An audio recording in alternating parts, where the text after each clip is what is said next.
Everybody. Good, I think it's good afternoon. I'm still on the morning, part of the morning plan right now, but it's definitely 1 o'clock. But good afternoon to everybody. My name is Kujegi, and I am a staff member at Center for Community Engaged Learning. I'm the Assistant Director of Community Engagement and Operations. So I'm here in that capacity, but I am also here in the capacity of being a neighbor, a concerned neighbor, and somebody who was sort of connected to the most recent tragedy, in the sense that I have relatives who've lived in the building, as well as friends who've lived in the building, and friends whose family members have passed. And so just to sort of contextualize this conversation, I think obviously we all know what happened on January 9th was an immense tragedy. And I think it's really important to first of all, honor those who have passed, and keep that in the back of our minds as we converse today. And secondly, to think about sort of, how could this tragedy have been prevented, or how do we make sure that we prevent future tragedies, which is why I believe this conversation is happening, right, in terms of thinking about what are some of the preventative measures we can sort of think about and take on, and ways that we can bring Fordham into the fold here to make sure that housing inequality, housing inequity, structural inequality is addressed for our most vulnerable communities. I just wanted to shout out that the policy that Congressman Richard Torres has been proposing that is going to help in some of these efforts has just passed the House today. So there's good news that, there's momentum to really think about ways to make sure that, January 9th never happens again. But I'm really grateful to be here with you all, to also learn from you all, and to brainstorm ways that we can leverage Fordham's rich institutional privilege and resources to help our neighbors. Great, Kujegi, thank you so much. And I want to acknowledge too, I don't know if she can jump in to intro herself, my other colleague, Sure Miranda Alarcon, who has also served as an architect of this event, and who's doing a lot of the back end for us at the moment. There she is, great. Awesome. So I'm going to now invite our roundtable panelists to introduce themselves. And Fordham folks, if you would, could you enter just in the chat your name, your department, or divisional affiliation, and if you're comfortable or you'd like to share it, your contact information, just so that folks on the call have a sense of who's in the room right now. That would be great. Can I start with OEM, with the Office of Emergency Management? Good afternoon, everyone. My name is Ira Tannenbaum. I'm the Deputy Commissioner for External Affairs here at New York City Emergency Management. I've been with the agency for about 19 years in a number of different capacities. But for those who might not know emergency management, our role here in the city, we are the city's coordinating agency. We facilitate the planning, response, and recovery efforts shared with our sister agencies and our partners in the private sector and the nonprofit world, and really serve as a collaborator and a facilitator to get those plans in place in advance, and then execute on them during an emergency, and certainly through the recovery process. And so I'm excited to have this conversation and partner with all of you to see where we can go in the future. Thank you. Great, thank you so much. Could we do FDNY next? Yeah, good afternoon, everybody. Captain Michael Kozo here. I'm the Director of the Fire Safety Education Unit for the FDNY.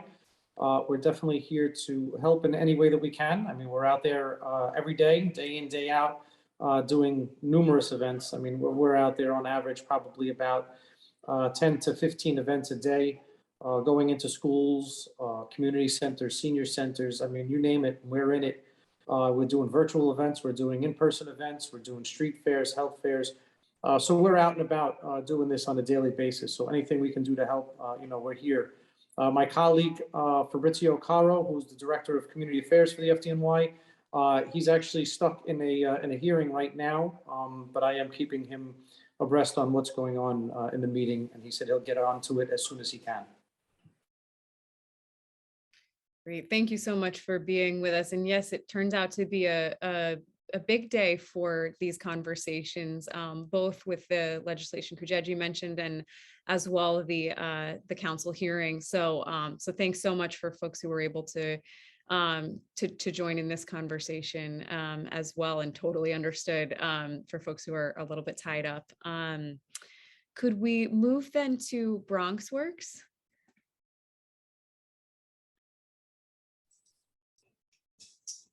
Hi, I'm Julie Spitzer, and I am the Division Director for our community programs, which I guess the Twin Parks Fire Relief falls under. I'm here with my colleague, Shannon Hines, who's actually the director of this initiative, and Marisol is also here.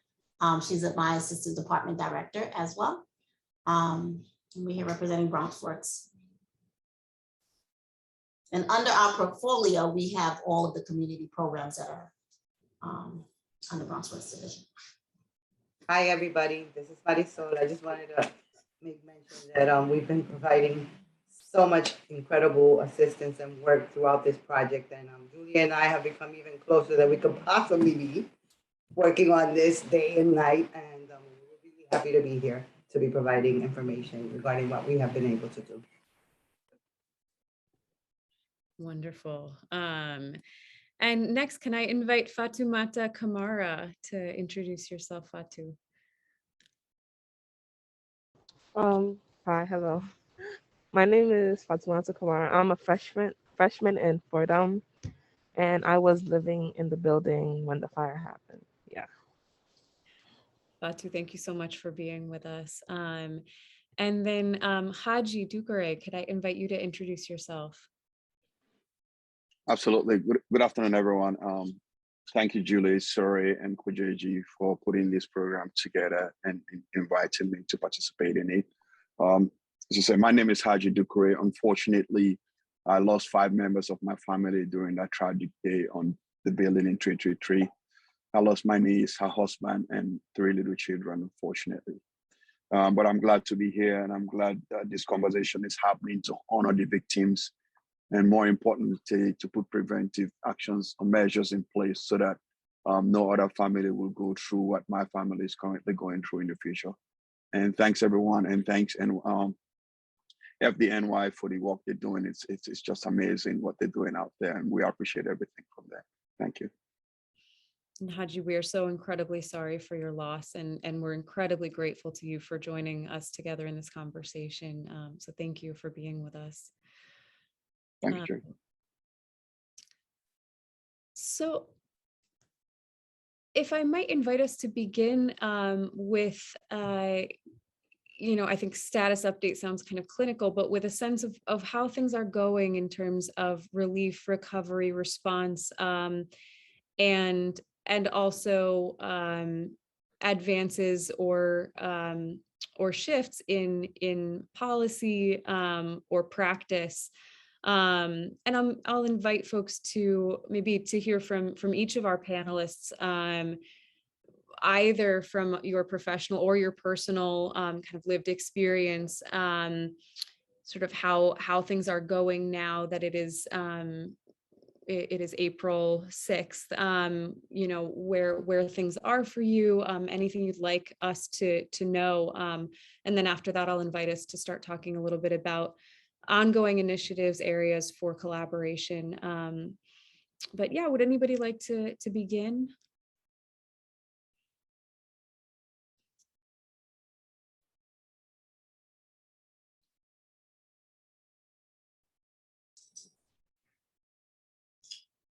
I guess Bronx Works. I guess we. Yeah, I was going to suggest that maybe from the Bronx Works perspective. So I guess let's put things into perspective of how we started and then where we are right now. So as everybody knows, the fire started on January 9th. I think the city you know, I have to commend them that they did a wonderful job in terms of getting in there and recruiting us as well to start to assess the families. So in the beginning, what we did originally is assess everyone to see what the current needs were. Everybody's needs were very different. Everyone, as I mentioned, was affected differently by this fire. Some individuals had really serious needs. I don't even know how I could even put it. It's like real, the fire didn't affect everyone equally, let's just say. So some people faced a lot of obstacles with this fire, and we were trying to address some of those needs. There's still some people in the hospital, things like that, because of the fire. So I think when we did our initial assessments, it was to find out what people needed. And obviously everyone needed housing. Everyone needed, you know, things that were identified as replacement of items. So the city did what they had to do. The landlord chipped in, provided assistance, financial assistance. So financial assistance was like the biggest thing at that moment, besides everybody being placed in a hotel. So we were able to help people secure financial assistance. I think all of the families that were primary residents were handled first, and they received financial assistance to, you know, in the frame of gift cards. I mean, that was intentionally done so that it doesn't affect their benefits. So most transactions were done in gift cards. Many of the families were on some form of assistance. And then there were those who were not necessarily leaseholders, because there was a lot of doubled up families. We had to address those situations as well, and trying to assess who was actually living in that apartment that was not necessarily on the lease, and trying to get them some assistance as well. So we were able to do that. I would say most of the primary tenants received, you know, furniture for those who are, you know, they're entitled to it, at least if they have not yet received it, but most of them have already received furniture allowances, where we replaced between 10,000 and 20,000 if you want a third floor of personal belongings that was lost throughout the fire. I think most people, it got between 32,000 in financial assistance and $42,000, and that's just the bulk. People got a lot of gift cards, we got a lot of donations, we got clothing donated. Then the next wave was to try to assess people for like benefits and making sure that everybody had the benefits that they needed, like the government benefits. We did that kind of assessment. There was a lot of mental health issues going on, although we connected with Acacia and different organizations to provide the mental health. People can tell you, most people can tell you that's in this field, that if your housing is not stable, it's really difficult to continue to follow up with mental health services. So although we really are pushing for people who have gone through this trauma to seek mental health counseling, we understand when they don't show up to the counseling sessions that we provided, or it's just not, the connection's not made yet. We're trying to focus on those major issues of finding housing, because there's so many people still in hotels. Not everybody has been placed in this April. Today is the 6th. Still so many people in hotels. We're trying to get those individuals to find housing. One of the biggest problems we're having is a lot of the clients were not necessarily, they didn't have a sufficient income, and they didn't qualify for, like, let's say, housing vouchers because of maybe their immigration status, things like that. So it was difficult to help place them in apartments or find apartments that are suitable.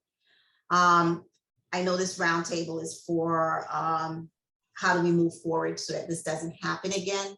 I think we really need a lot of education, because some of the families moved in there. They never had apartments before. Some of them, this is the first, you know, lease they held. And if you're living in a neighborhood where the landlord's not providing sufficient heat, I think education is really important in terms of what space heaters to use, things like that. I think that's important. How do you deal? Honestly, I wouldn't have known not to go down. Just to shut the door behind me and not to go down the stairs, because when you're growing up, when you learn is that fire, You take the stairs, you run down, get out the building, get out. We got to educate people on the different building structures and what's the safest thing to do. I think that's really important because many people, I grew up in this community as well. So I did not know those things as well until now. So this is great education for me. I think the fact that people are living in doubled up situations that are so compacted is a problem as well, because people scramble and don't know what to do. So we need to do a lot of more education on what you do when you become a tenant. How do you deal? How do you file complaints with landlords? How do you, file HP actions? How do you organize to, so these things don't happen? So if you have a landlord that's not providing you assistance, there's other ways to go about doing things and making sure that the landlord complies. So that's my spiel for right now. Let everybody else. Yeah. We should mention, Julie, really briefly, only just because I think it ties into everything that you just said in terms of educating. That we're going to be, the next phase of the programming that we're doing is going to provide an ESL facet, which will allow for families in buildings such as this or any other buildings or any place that need assistance in learning even the minimal English as a second language, which is, I think, extremely important, and something that probably inhibited a lot of the tenants in that building to understand what they needed to do because they didn't understand the language. And I know that there was and many people have since lost their jobs, and we've been on employment services and helping people find employment. So that's another thing that's looking forward for the future. Is helping with job development, job training, things like that. Because even though some of them were employed, they were underemployed. So we want to work on that as well. And some of the immigration issues. And I think there's even some people had some DV issues that we're starting to see about as well. So I don't know if this is a good opportunity for me to jump in and talk a little bit about the process leading up to engagement with Bronx Works, right? I think there's obviously the immediate response that is in the realm of the fire department, and we saw the amazing job and the rapid response that they did that day to the fire and to getting access and to getting the patients where they need to go. Our job in emergency management is to support the incident commander in that particular situation. It's the fire department, making sure that they have the resources that they need and access to the resources that might need to be brought to bear. One of the other roles that we play is supporting the response to make sure that the folks who are being evacuated from a building like that have some place that they're not just standing on the street corner down the block in their pajamas or in the freezing weather. And so that involves working with our colleagues at a number of different other agencies to identify a location nearby. Typically it'll be a school because DOE is somewhere nearby, and working with the Red Cross to open up a shelter. Now that's not where people are going to go stay for the next several days, but it's a place to get in and out of the cold and out of away from the immediate response, even if it's frustrating, because a lot of people want to stay there and look for family members or be involved. But we want to make sure that we have some place for people to go and get registered with the Red Cross, standing on the corner. Typically, even in the initial immediate moments of an incident, we'll work with the MTA to send over some buses so that they're warming buses, someplace they can get in out of the cold while we find out and get the facility nearby open as a temporary as a shelter for people to get to. And then, of course, it goes without saying, but I need to mention working with the local elected officials and working closely with the Bronx Borough President's Office is critical to any success, right? In these as these phases unfold, because we're looking at space in a community that we're not necessarily familiar with, and we rely on local community partners who are intimately aware of what's going on in the area to help guide us. So our initial focus is getting that space open for the Red Cross, getting people registered, knowing the scope and the population that we need to understand and we need to support. And then working out from there, work quickly, looking at what are the next couple of days look like. Is this a situation where there are a couple of apartments that need to be aired out and we'll get access, and there won't be a vacate. Department of Buildings is going to come and say that it's stable and okay for folks to go back. I think we realized pretty quickly that that was not going to be the case in this situation for a variety of reasons, whether it was stability or access or investigations. And so that means working with some of our partners like the Red Cross, who can typically have a hotel for a couple of days, but then working with our sister agencies like Department of Social Services to activate our family assistance plan, our family assistance center plan, and to really establish a location for folks to come together to start getting the services that they need and to register and make sure that they have access to all the materials and supplies. I should note, one of the first things I did that day was I had a conversation with Fordham about leveraging some space on the campus nearby. We were also have to remember that we were in the middle of COVID, and I know there were COVID restrictions at the facility, and we couldn't guarantee that everyone who would need to come to the facility would be vaccinated or in compliance. And so there were challenges finding space, but we ultimately, we found the space, and I would say, from an educational perspective, part of what we try to work with the community in advance to do, we have a share your space tool where we encourage partners to just register space that they might have available in their community, so that when we show up, we're not just walking up and down the street looking at a building that might have a gym in it, but we have points of contact to reach out to in advance. And so that's certainly something I think that can be helpful. We work with the borough president's office to share that information, but certainly with Fordham in this concept of letting the community know that you can be a resource. The other thing I would mention that's really important and was very quickly identified is language, the availability of translators and understanding the languages that we're going to need to engage on. I think that is something that it took us a little while. These were dialects of languages that I don't think many people were familiar with. We are now, but that's again why we need to work with the community partners who are trusted to be there to help facilitate those translations. Now, the important thing is also to remember that not every single person could be taken off the street and just say, "Hi, you're a translator now. We're going to trust you to sit in and participate in intimate conversations with a victim or a family member just because you told us you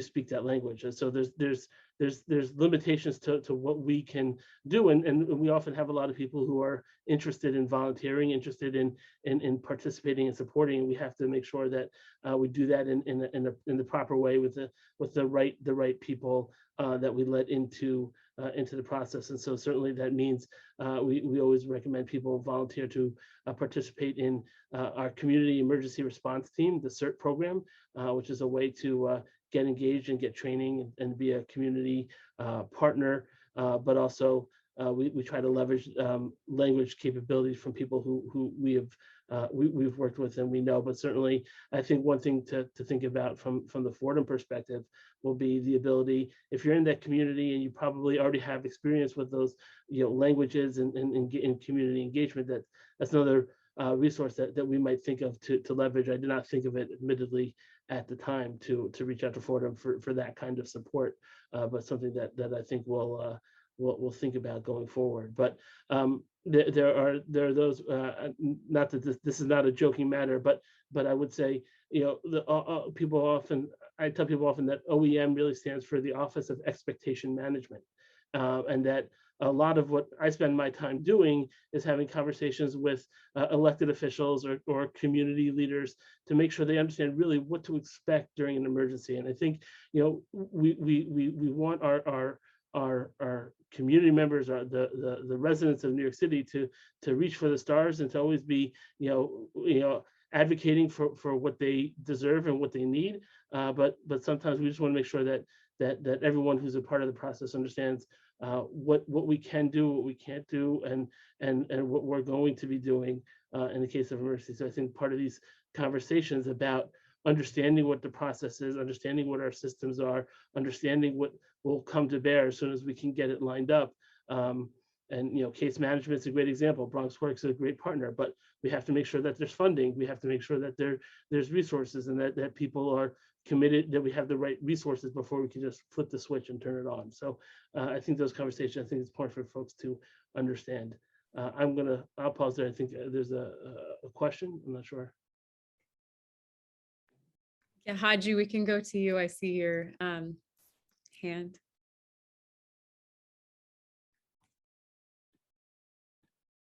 Oh, I think we need your sound.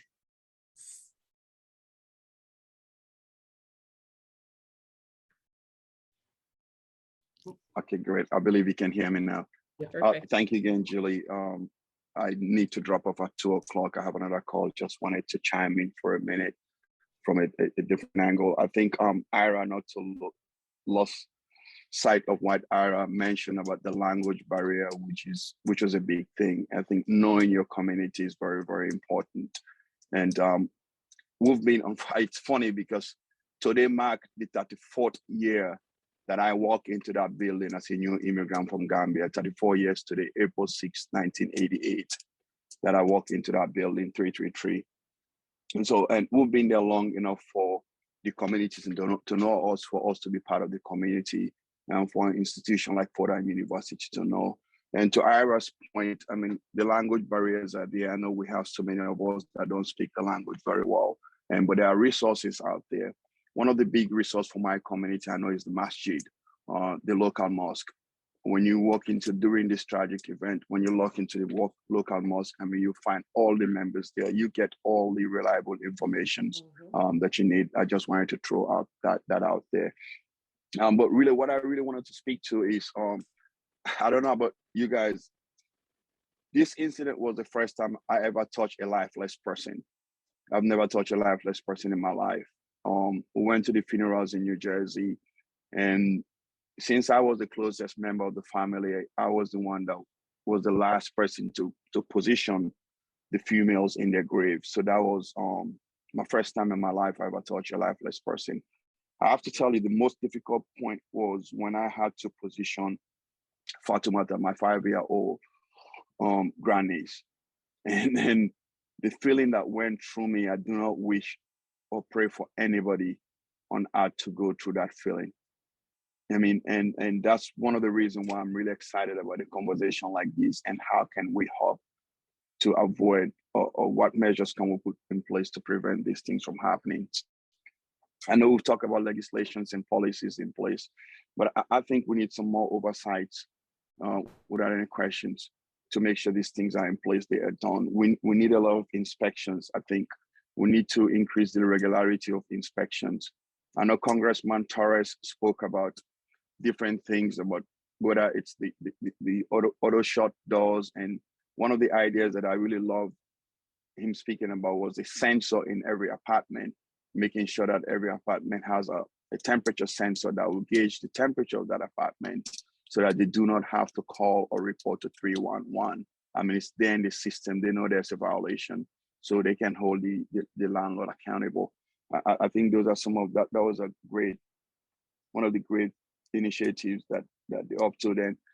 But when I think of this whole thing, as I said, I've been here for 34 years.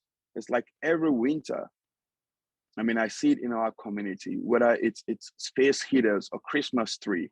Every winter, I say to myself, when is this going to, all right? But when you look at affluent communities, you do not hear of these things happening there. So in my opinion, I think there are solutions out there. It just didn't reach us yet. And sometimes it's really frustrating. It's like, how many of us have to die, right, for these systems to reach our neighborhoods? Okay, so to me, some of those things are things that we can start with. What are they doing in those affluent communities that it's lacking in our community? All right, I think there are resources there. There are things that have been done there that we can use in our community. And when it comes to help, thanks to Bronx Work, we've done a lot of great work. My family is in a unique situation. We lost every single member, right? So we don't have to place anybody. Everybody's placed in a cemetery right now, 5 members. So we're not talking about housing or anything.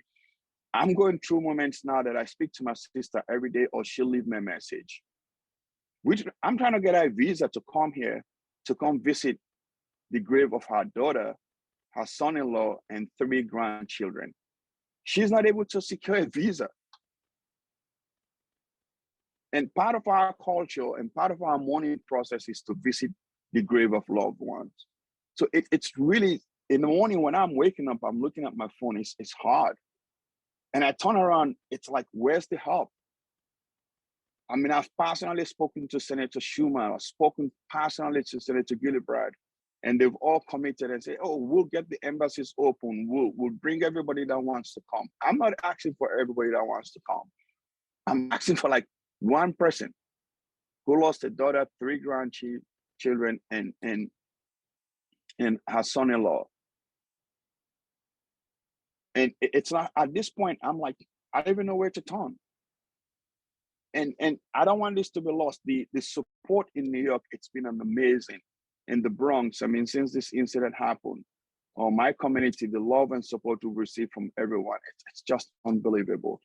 But there are some areas that are still lacking. So those are some of the concerns. I don't know what Fordham can do or how we can look into those things, but those are out there. And it's hard to say, but the feeling in my community is like nobody really cares about them. Nobody cares about us. It's like we don't exist. And when I look at this very community, I've seen the change. All right. When we first moved down into that neighborhood, I've seen the change where this neighborhood has come from. It was a rundown neighborhood. It was drug infested. I mean, we had boarded buildings all over the place. All right. I know we've helped change it, but it still can be better. I know there's so many other panelists here that needs to speak. So I just won't keep going on and on. I'll just keep. But thank you for the time. I just wanted to throw out those points.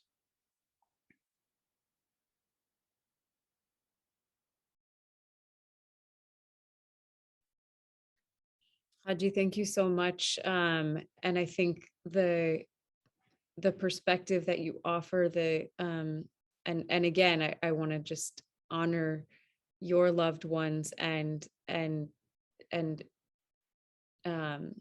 your loss. And I think your experience directly informs the kinds of policy and structural shifts that need to take place.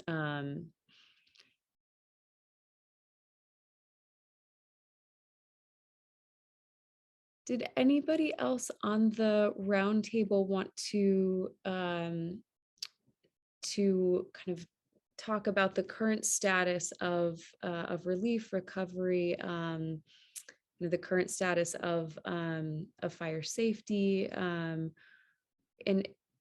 if not, I'm going to just invite us, not that it's a huge shift, but to start to think or talk about next steps in planning and preparation from a case management standpoint, a service standpoint, but also from a kind of a research, a policy, and advocacy standpoint, to think about long and short and long-term goals and potential areas. And I know we've begun to identify some of them already, but potential areas for Fordham to step up in this work.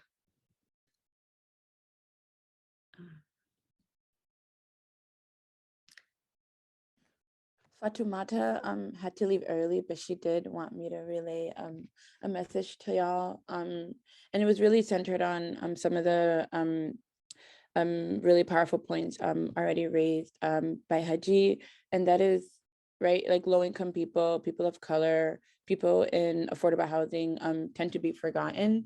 And so she specifically shared with me that issues like not having adequate heating, right? Issues like, building having already a historical number of violation codes and just not meeting, not being up to par in terms of like structural standards. She said her mom, who's a Gambian American woman, who's a single mom who works, she made repeated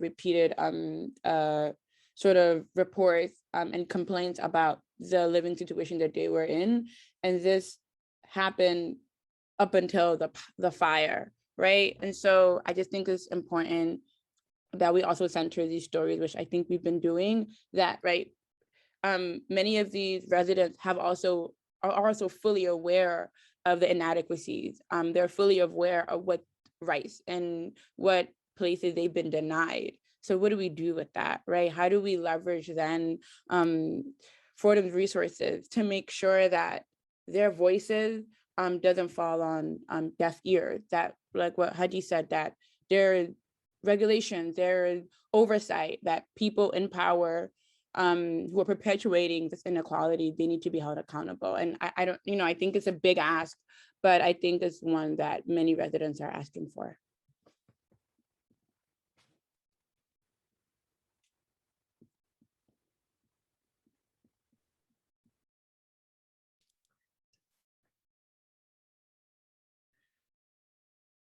That's great. And thank you, Kujegi, for relaying Fatu's message to us. And I think she also is, as a first-year student at Fordham, is uniquely positioned to sort of, from a student perspective, to plug into and help us understand where we can go. So yeah, thinking about, and not to put you on the spot, but maybe I'll invite you, Captain Michael Kozo, if you want to kick us off to I'd love to hear a little bit about your sort of next steps as you're thinking about prevention, any areas where you could imagine a collaboration with Fordham, or just information that would be useful for us to know as we're considering these kind of important areas of inquiry and response. And then we can kind of take it from there. Yeah, sure. So as I had mentioned earlier, we're out there on a daily basis, educating. We're in schools constantly. So one of the things that I think frustrates me a little bit in my role here, and something that we are working on changing, is the reactive approach. I can't stand the reactive approach. I hate to find out that something like this happens and then all of a sudden we bombard this area, right? We should be in that area prior to this happening to help avoid it from happening. So we are in the process of, and this happened, it actually began 2 years ago prior to COVID, and then it got kind of derailed a little bit as a result of COVID, but we were working on a community risk reduction plan, trying to get an idea of statistics on where we're seeing these high fire fatalities, where we're seeing fires in general, what areas. And what we really wanted to do at that point was take those statistics and start honing in on those specific areas. We do have the website, FDNY Smart website, which we share with everybody. And we have updated this website, and we continually update this website and share this website with everybody. The website is actually available in numerous different languages. You could go on the website and you could change the language of the website to over like 25 different languages. And I think that helps. There's a lot of videos on there. There's short videos, long videos. There's literature that people can print out and read and hand out. There's activity books. There's, numerous things, podcasts. We are updating that website on a daily basis.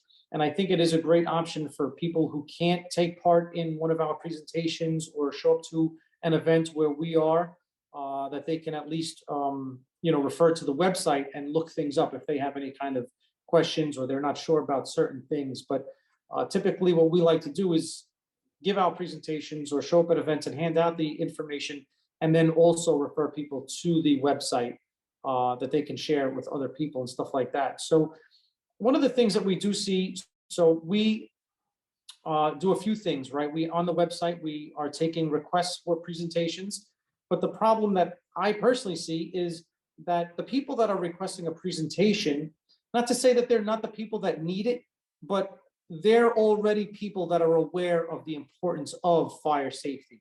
It's the people that aren't requesting us that are the people that typically aren't aware of the importance of fire safety, and are the ones that need that fire safety education.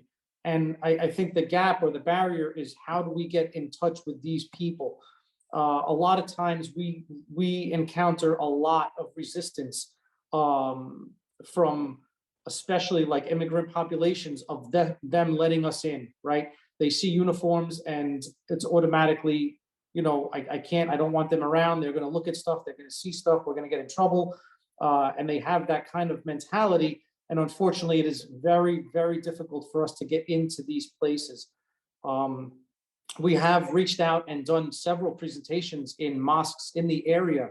We've worked with quite a few of the imams in the area and done presentations in mosques. I think the importance of having somebody that is culturally, you know, and just diverse, you know, the diversity and everything that is sensitive to that population, I think is very important. So we did accommodate that with the presentations that we did in the mosques. And we tried to accommodate that as much as possible, whether it be a language or religious backgrounds or whatever it may be. We do try to accommodate that as much as possible. The other thing that we have, along with the American Red Cross, is that we go out and we do smoke alarm installations. I have 3 teams going out daily doing smoke alarm installations. We've installed over 100,000 smoke alarms in New York City, and we continue to do so. We have 2 grant programs going on right now. And again, and that is again something that is available to everybody except for the New York City Housing, which is obviously responsible for their own buildings. But we do these installations in people's homes constantly. But again, you run into that barrier where people don't want to let us into their homes, right? There's that hesitation of we're going to see something that they don't want us to see and that they're going to get in trouble. So it kind of prevents us from getting into certain homes that we probably need to get into, which is the same problem that we encounter with the education, right? There's places where we need to do the education and we just encounter that barrier to try and get in there. So I think those are some of the things that we are encountering and the things that we are working on. I am making a huge push to be a little bit more proactive here with the unit, with that community risk reduction plan, and hopefully that will come through soon.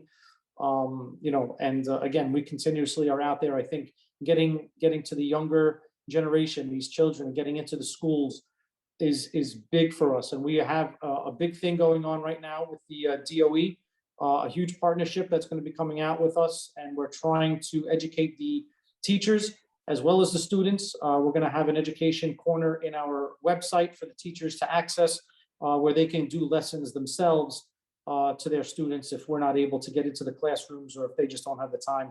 It's very difficult with the schools. They have a huge curriculum and a lot of things that they're responsible to go over.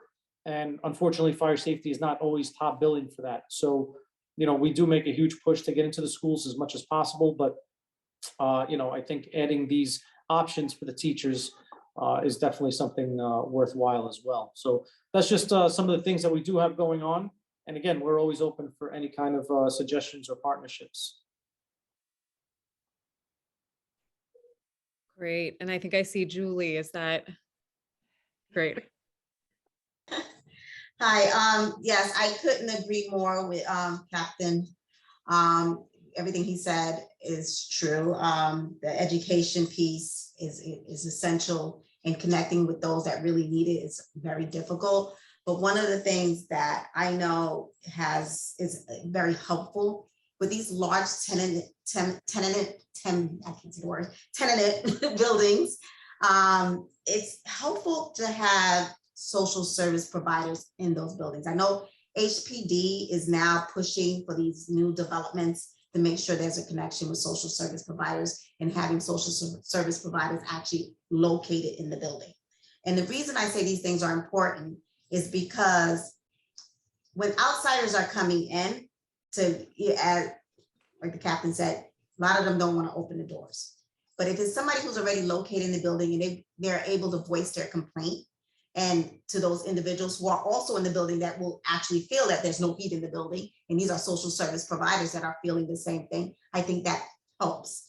I think if they can't do that, at least maybe empowering like the tenant associations, and especially the tenant association leaders, making sure landlords take an active role and empower or have a responsibility to make sure that these things are in place. Like if there's not a social service provider there, then I think tenant association needs to be established so that way, and give them regular space to have meetings, and even maybe some support funding that should be required that the landlord provides, so that, let's say, the tenant association leader has ability to get trained as a community organizer. So that way, when these issues are coming up, tenants know how to deal with them, and they have somebody backing them up on how to deal with them. Because a lot of times there's major issues that are not being dealt with, that,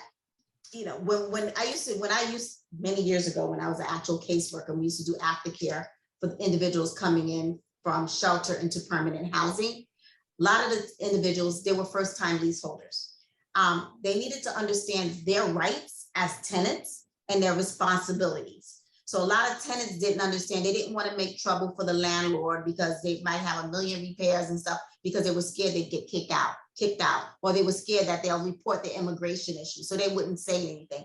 People need to understand their rights as tenants, and, you know, oh, because I have too many people in the house, I don't want to make trouble, or things like that. Those are not trouble for you. Those are not going to be held against you. They need to understand their rights as tenants and people living in the building. That has nothing to do with the landlord's responsibility to provide you services. And I think people need to be educated on that, and they need to be educated on how to file HP actions and take your landlord to court. Same way your landlord can take you to court, you can take your landlord to court. They don't understand that, and that's something that they need to understand. And I think if you empower either the tenants by either having social services directly in the building, or have funding for tenant associations, those are great things. How can Fordham University help? Is by putting out that information on rights and responsibilities, really drawing that out for them in simple and different languages, so that they understand, hey, it doesn't matter how many people you have in your apartment, as long as you're not on Section 8 or something like that. And even so, the landlord still has a responsibility to fix your apartment. You have that right. You know, so those type of things, and education is really important. So that's one of the things, you know, I'd like to focus on, and making sure people understand their rights and responsibilities. Sometimes, you know, one person calling 311 may not take an effect, but if an association is calling, or if they're backed by a social service agency, that's different, you know, especially if there's a contract between the landlord and the, you know, the city social service agent are responsible. We know how to advocate and say, hey, this has to get done. You know, one tenant advocating on their own is not going to be, you know, as effective as the collective, and bringing that collective, bringing the landlord to court, or even holding the city accountable, you know, for failure to respond to HP actions, and you know, in doing things, making calls and stuff like that, holding the city responsible as a collective. I think those things are really, really important for tenants to understand.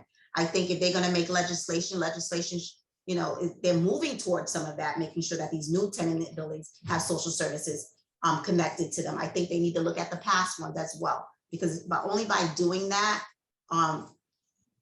you know, these high-rise buildings, they're building all these high-rise buildings and lumping so many people together.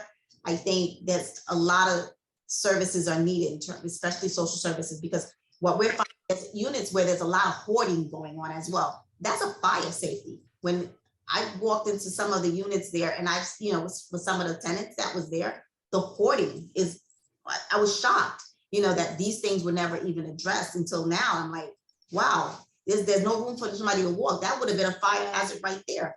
You know, if it's those things, type of things need to be addressed as well. And I think that's my skill.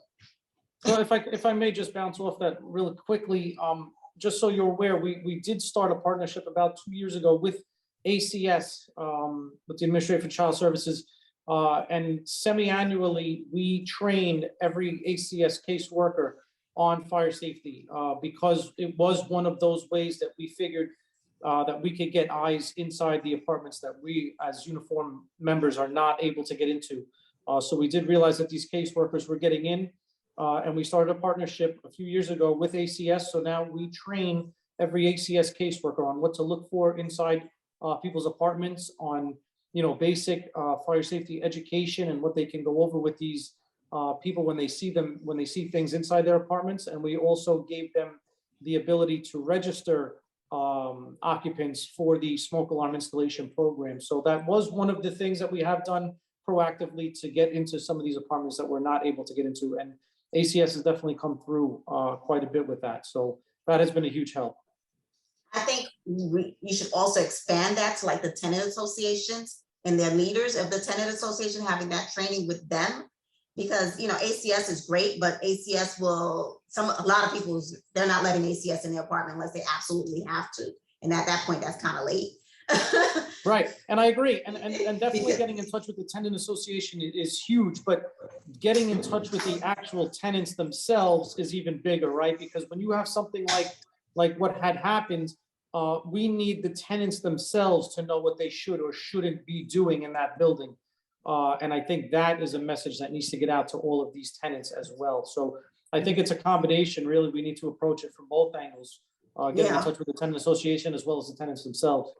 Well, the reason I said the tenant association is because people they're familiar with those individuals. So it's like, these are my neighbors. I know I can trust you because I know you're not like the police. I know you're not ACS that is gonna, and maybe it's culturally, there's a lot of cultural differences, with certain groups. It's like, things that people might think is not acceptable here in this country might be acceptable back in their country or things like that. And they're not comfortable with ACS or other, even social service agencies, because they don't want that kind of interaction, because everybody sees that as a negative interaction.